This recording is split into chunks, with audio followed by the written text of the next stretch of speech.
नारिकेल सकल तेज सभी ब्राह्मणे ध्यान आसुन चलो ओम प्राणाय स्वाहा ओम प्राणाय स्वाहा ओम ज्ञान स्वाहा ओम प्राणाय स्वाहा प्राणाय स्वाहा ब्रह्मणे स्वाहा नमः चक्री लंबा दिलवेति मानिवा मानिवा नमः निम्ना दिलवेति अस्तयो गुणपयामि ओम तांबूल ఇక్కడ పెట్టాను చూడండి ఇందాక తాకండి భోగిమలై సగపోరే నాగవల్లేదనే గ్రం ముక్తాసూరు సమాయుక్తం తాంబూల ప్రతిగ్ర తాంబూలం సమర్పయామి తాంబూల చర్కప్పం వేసుకోండి తాంబూల చర్మ అనంతరం శుద్ధాపనీయం సమర్పయామి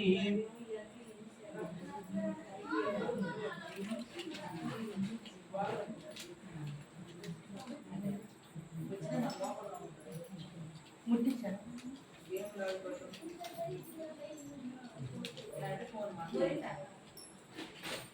డౌట్ చెప్పండి నెల పోగులు హలో దార పోగులు ఇంకా నెట్టేసారా తమరాయిల్ నెల దార పోదేని సరే ఓం నమః నారాయణ వాసుదేవాయ శరణం నేత్రేమకే నారాయణ నమోస్తుతే నారాయణ నమోస్తుతే అస్య ప్రభుదేవస్య పురస్సమహేశ్వర హరిసుపేండి తప్పురాణోగం నిరాజనమర్పయామి నిరాజనానంతో చక్రం వేయండి ఇక్కడ నిరాజనానంతరం శుద్ధ ఆచరణ ఏంటంటే ఇప్పుడు చెప్పండి టీమ్ ఉంటుంది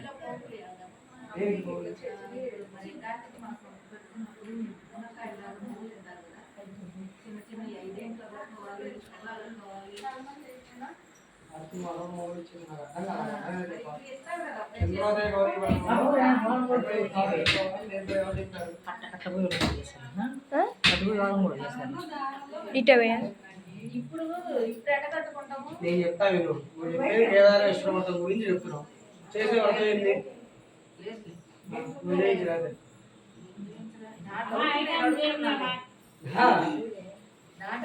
కార్తీక మాసం అంటావు కార్తీక మాసంలో చేసే వ్రతం ఏం చెప్పు నువ్వు కరెక్ట్ నాకు అర్థమైంది ఇప్పుడు దేనికి 21 ఇస్తారు పోగులు అవునా అదేనా చెప్పేది నువ్వు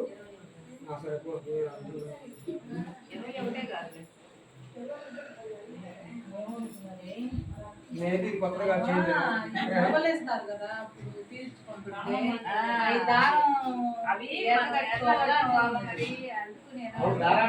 దారంలో కట్టుకోవటం మీరు కట్టుకోవడం ఏం ఇచ్చేది ఉంది కదా మీరే మీరు పట్ల అక్షరం పట్టుకోండి లక్ష్మీ క్షేత్రాయ పాదం ఉన్నాయా సర్వలక్ష్మీ క్షేత్రం అక్షరం పట్టుకోండి సర్వమంగళం ఆంజనేశ్వర వార్తదానికి కాశీ మరవాదమ్మా మా మీ డౌట్ అండి అదే మన టెస్ట్ మొత్తం పొరంతా పడేది లక్ష్మీ క్షేత్రమంత్రాగర్యాం కళామేశ్వరీం దాసీభూత వస్తుదేవత లోకే దీపాంగరాం శ్రీవర్మలకటాక్షరం సర్వమే గంగాధరం వాం వేళ కుకురం సంధ్యాం దేవకుంద ప్రియాం శుద్ధ లక్ష్మీ మోక్షలక్ష్మీ జయశ్రీ శ్రీ శ్రీ లక్ష్మీ లక్ష్మీ సహస్రనామ సర్వదా హరాంకుశో పార్వతీ రుద్రాంగరే రాంజంగావస్థాం ఆరాధన సర్వనేత్ర భజయామ విష్ణుదాం సర్వంగ మంత్రేశ్వర వార్తదారికి శరణ్యేత్ర్యంబగే గౌరీ నారాయణ నమస్తే లోయదాదస్య ప్రోక్త వేదాంత పుష్టాం అస్య ప్రభుదినియస్య యప్పరస్మహేశ్వరః మాంగిదో ప్రిమసనోదస్మం ప్రయామి ఆత్మరక్షణ నమస్కారాలు సమర్పయామి ఛత్ర చామరాది సర్వోపచార పూజాం సమర్పయామి నక్షత్ర జ్యోతిలో వేసుకొని వేసుకోండి విష్ణు పురుషానామోత్తర పూజా క్రియాలయం మనం సంపూర్ణంగా సత్యవంతం వచ్చిన మంత్రహేన క్రియాహేన భక్తిహేన పరమేశ్వరి యత్పూజితం మయాదేవి అనుకోండి మయాదేవి హరిపూర్ణం నమస్తే నీళ్ళు కింద పెట్టేసి అక్షరం అమ్మవారి దగ్గర వెళ్ళి అనయా చిత్త ధ్యాన అన్నారు షోడశోపచార పూజన షోడశోపచార పూజన భగవతి సర్వాత్మక సర్వం శ్రీ చంద్రో రేగౌరీ యోగా సూర్య సర్వనామదాగం పరమేశ్వరి దివ్యనామంగా అక్రమస్తు అక్షర చేతులు పట్టుకోండి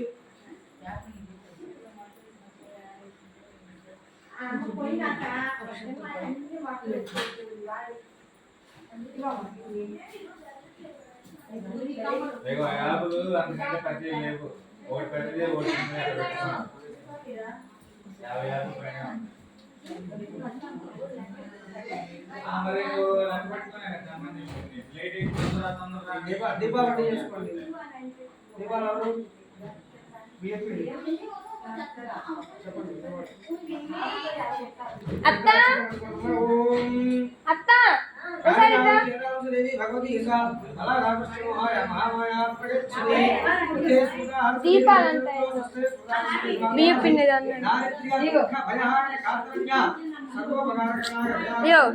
లోహిత వీడియో తెస్తున్నా బైట్స్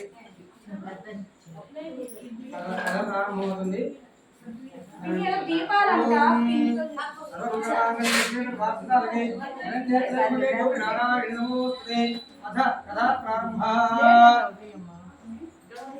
పూర్వం నైమిష అనే అరణ్యం ముందు సోద మహర్షుల వారిని ఒక మహర్షి వారు ఉండేవారట. ఆ మహర్షి వారిని కొంతమంది శోనకాది మహారాజులందరూ కూడా వెళ్ళి అడుగుతూ ఉన్నారట. ఏమని అంటే, అయ్యా మహిళలు ప్రత్యేకంగా ఏదైనా వ్రతం చేసుకుంటే వాళ్ళు అనుకున్న కార్యం నెరవేరే వ్రతం ఏదైనా ఉందా అని అడిగారట. అప్పుడు ఆయన చెప్తూ ఉన్నారు, అయ్యా పూర్వం పార్వతీదేవి ఇదే వ్రతం చేసింది. ఆ వ్రతమే ఈ ఉండ్రాల గౌరీ వ్రతం, చంద్రోదయ గౌరీ వ్రతం అంటారు అని చెప్పి ఆ వ్రతం విధి విధానం అంతా కూడాను మనకు ఆయన చెప్తూ ఉన్నారు. పూర్వము హేమవర్మరాజు గారు ఒక రాజుగారు ఉండేవారట. ఆయన చిన్నప్పటి నుంచి కూడా ధర్మవారిలో నడుస్తూ ఆయన జీవనం సాగిస్తూ ఉండేవాళ్ళు. ఆయన అంటే కూడా రాజ్యంలో ఉన్న ప్రజలందరూ కూడా అమితమైన భక్తి గౌరవం. అయితే ఆయన వివాహం అయిన తర్వాత కూడా వాళ్ళిద్దరు దంపతులు కూడాను చాలా అన్యోన్యంగా ఉండేవాళ్ళు. అందరూ కూడా రాజ్యపాలన కూడా బాగా చేసేవాళ్ళు, సుభిక్షంగా ఉండేది. కొంతకాలం తర్వాత ఆ యొక్క రాజ్య సభలో ఒక నృత్య ప్రదర్శన పెట్టారు ఆ రాజుగారు. పెట్టగా ఆ నృత్య ప్రదర్శనలో ఒక నర్తకి చేసిన నృత్యానికి ఈ యొక్క రాజుగారు మొత్తం ముద్రైపోయాడు అనమాట. ఆవిడనే ఆయన అంతా కార్యక్రమం అంతా అయిపోయినా కూడా ఆవిడనే తెలుసుకుంటూ ఉన్నాడు. అంత బాగా నృత్యం చేసింది ఆవిడ.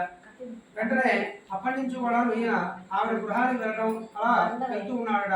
కొంతకాలం తర్వాత ఆ యొక్క రాణిగారికి, ఆ రాణిగారి పేరు సుశీల, ఆవిడికి ఏమిటి ఎప్పుడు రాజుగారి గృహానికి వచ్చేవాళ్ళ సమయానికి ఇంకా రాలేదు ఏమిటి అని అనుకుంటూ ఉన్నారట. ఈ లోపల ఆవిడకు వార్త తెలిసింది. మంత్రి గారు వచ్చారు, అమ్మా మన రాజుగారు అలా నా చోట ఉన్నారు అని మాట చెప్పాడు. ఆ మంజరి యొక్క గృహంలో మన రాజుగారు ఉంటూ ఉన్నారమ్మా అని ఆ విషయాన్ని చెప్పారు. ఇక మనసులో బాధపడటం ప్రారంభించింది, చింతిస్తుంది. ఇప్పటిదాకా లేని వేడి ఏమిటి కొత్తగా అని ఆలోచిస్తూ ఉంది. అంతలో వెంటనే వాళ్ళ రాజపురోహితులు ఉంటారు కదా, పిలిపించి అయ్యా ఎప్పుడు లేని ఈ విధంగా జరుగుతుంది, ఎందుకో చెప్పండి అని ఆ సుశీల అనే ఆవిడ ఆ ఇంటి పురోహితులు అడిగిందిగా. అడగ్గా ఆయన చెప్పాడు, పూర్వం మీరు ఉండ్రాల గౌరీలో రోజుకున్నారు, కానీ ఉద్యాపన చెప్పడం మర్చిపోయారమ్మా. కాబట్టి మరలా ఉద్యాపన చెప్పినట్టయితే మీకంతా శుభమే జరుగుతుంది అని మాట చెప్పారట. మరి ఏం చేయాలి, ఆ ఉద్యాపన ఎలా చేసుకోవాలి అని అడిగిందిరా. అడగ్గా ఆయన చెప్పాడు, సూర్యోదయానికి పూర్వం నిద్రలేచి ముత్తైదులు 5 కానీ 9 మందిని కానీ 11 మందిని కానీ పెట్టుకొని వాళ్ళతో సహా అందరూ కూడా తలస్నానం చేసి శుభ్రంగా ఉదయాన్నే సూర్యుడు రాకముందు వెలుగన్నంతిని సాయంత్రం చంద్రుడు వచ్చిన దాకా కూడా ఏమి తినకుండా ఉండాలి. అలా ఉండి ఈ యొక్క ఉద్యాపన చేసుకున్నట్టయితే మీకంతా శుభమే జరుగుతుందనే మాట చెప్పారట. చెప్పగా ఆవిడ ఎప్పుడు చేయాలి అని అడిగిందట. ఆశ్వేజ మాసంలో వచ్చే బహుళ తదియలో చేయాలన్న యొక్క వ్రతం ఆ రోజు దాన్ని అక్కడ తదియ అంటారు. ఆ రోజు కనుక ఈ యొక్క వ్రతాన్ని చేసుకుంటే సత్ఫలితాలు లభిస్తాయి అనే మాట చెప్పిందట. ఆవిడ దేవీ నవరాత్రులు అన్ని కూడా అయిపోయిన తర్వాత ఈ యొక్క రోజు కోసం ఎదురు చూస్తూ ఉంది. లోపల ఆ రోజు రాగానే చక్కగా మృత్యుదేవం పిలుచుకుంది. వాళ్ళందరికీ తలంపు స్నానం చేయించుకుని అందరూ కూడా పిల్లలందరి సాయంత్రం దాకా ఉన్నారు. ఈవిడ ఆ యొక్క మందిరి గృహం దగ్గరికి వెళ్ళాడు రాజుగారు. ఈవిడ ఇక్కడ అమ్మవారి దగ్గర పూజ చేస్తూ ఉంది. అమ్మవారి పూజ చేసి అమ్మ మా అపరాధాన్ని మన్నించండి అని చెప్పి ఈవిడ వేడుకున్నవాడ. ఆమెకి చేతైనంతగా పూజ చేసుకొని నా ఏమైనా తప్పులుంటే క్షమించండి అమ్మ అని ఆమె వేడుకుంది. అమ్మవారు వెంటనే కరుణించిన వారై వెంటనే ఆ యొక్క మంజరి యొక్క శరీరంలోకి తామసి అనే ఒక మాయా రూపంలో ప్రవేశించి ఆ రాజుగారిని ఆట పట్టించింది. ఎట్లా ఆ యొక్క రాజుగారు ఆవిడ ఇంటికి వెళ్ళారు. వెళ్ళగానే ఆ మంజరి అంటుందట, అయ్యా వాళ్ళ అట్లదే రాజుగారు వాళ్ళ అట్లదే కదా, మరి అందరూ కూడాను ఈ యొక్క వ్రతం చేసుకుంటున్నారు, నేను కూడా వ్రతం చేసుకోవాలి అనుకుంటున్నాను అనగానే ఆయన సరే అలాగే నీకు ఏమేమి కావాలో చెప్పు, నేను ఎందుకు తీసుకుంటానని చెప్పి ఆయన అన్నారు రాజుగారు. అనగా ఆవిడ ఒక పేపర్ మీద చక్కగా రాయించిందట. పసుపు, గిసుకు, కుంకుమ, కొబ్బరికాయలు, మిరపకాయలు, ఊరు పుల్లలు, గిరి పుల్లలు ఇట్లా రాసి ఇచ్చిందిరా. ఆయన పేపర్ తీసుకొని ఆ కిరాణా బజారు కొట్టుకు వెళ్ళగానే, రాజుగారు క్షమించండి, మీరు ఇచ్చిన దాంట్లో కొన్ని మాత్రమే మా దగ్గర లభిస్తున్నాయి కానీ కొన్ని దొరకవు అన్నారట. అనగానే ఆయన అంతా తిరుగుతున్నారు కానీ ఎక్కడికి వెళ్ళి అదే మాట చెప్తున్నారు. చివరిగా ఆయన విసుగు చెంది సరే మీ దగ్గర ఏదైతే ఉన్నాయో అవి తెచ్చివ్వండి, అవి ఇవ్వండి అని చెప్పి తీసుకొని వస్తున్నాడు. ఇప్పటిదాకా కూడా ఈ మందిరి రాజుగారు వస్తే పూజ చేసుకుంటున్నామని ఎదురు చూసి విసుగు చెంది ఆవిడే కొంత సామాగ్రిని తెప్పించుకొని వేరే వాళ్ళ చేత చెప్పుకొని ఆ పూజను ముగించుకొని ఆ ముత్తైదులు భోజనం చేసినటువంటి నీళ్ళన్నీ కూడాను రాజుగారు వస్తే ఆయన మీద కొట్టాలని చెప్పి కోపంతో నీళ్ళన్నీ కూడా ఒక గిన్నెలో పెట్టుకున్నారా. ఇలా కూడా రాజుగారు వచ్చారు. వచ్చిన తర్వాత తలుపు కొట్టగానే అప్పటికి నిద్రపోయింది. తలుపు తీసింది వచ్చి ఏమిటి అని అడిగిందట. అడిగితే ఏమిటి సామాన్లు తెమ్మన్నావు కదా, పూజ సామాన్లు తీసుకొచ్చాను అన్నారట. టైం ఎంత అయింది, ఇంత రాత్రి దాకా ఏం చేశారు, నువ్వు రాసిన వాటిలో అన్ని దొరకలేదు, నాకు కొన్ని దొరికాయి అని మాట చెప్పారట. ఇప్పటికే బాగా లేట్ అయింది, బాగా లేట్ అయినా కూడా అన్నీ దొరకలేదు అంటారా, నా పూజ కూడా అయిపోయింది అని చెప్పి ఆ కోపంతో ఆ నీళ్ళన్నీ కూడా తీసి రాజుగారు మొహం మీద కొట్టిందట. కొట్టగా రాజుగారు కోపోద్రుక్తులై బాగా కోపం వచ్చి ఆయనకి ఆవిడ్ని రాజ్య బహిష్కరణ చేస్తాడా, నేను క్షణిక సుఖాల మీద మోహం నన్ను ఇందరికి దారి తీసింది, ఇన్నాళ్ళు కూడా నువ్వు నాతో ఉన్నందుకు గాను నేను రాజ్య బహిష్కరణ చేస్తున్నానని చెప్పేసి ఆవిడ్ని రాజ్య బహిష్కరణ చేసి ఆయన చక్కగా తన రాజమందిరానికి వెళ్ళాడట. అక్కడ భర్త రాక కోసం సుశీల ఎదురు చూస్తూ ఉంది. వెళ్ళగానే చక్కగా రాగానే ఆయన కాలు కడిగి ఆయనకి అమ్మవారి దగ్గర తీసుకెళ్లి ఇద్దరు కూడా నక్షత్రాలకు నమస్కారం చేసుకొని ఆయన భోజనం పెట్టి చెప్పిందట, అయ్యా క్షమించండి, నేను పూర్వజన్మలో చేసిన పాపం వలన ఈసారి ఇప్పుడు మీకు ఇలా జరిగింది అనే మాట చెప్పి అప్పటి నుంచి కూడాను వాళ్ళిద్దరూ ప్రతి గౌరీ చంద్రోదయ గౌరీ అవుతున్నాడు ఖచ్చితంగా ఈ యొక్క గౌరీ అమ్మవారిని పూజించుకొని అమ్మవారి కృపను పాత్రులయ్యారట. ఆ విధంగా సూత మహర్షులు వారు ఈ యొక్క ఉండ్రాళ్ళ గౌరీ కథ గురించి కూడా చెప్పారనమాట. తర్వాత ఈ యొక్క చంద్రోదయ గౌరీ గురించి కూడా చెప్పారు. ఏమిటయ్యా అంటే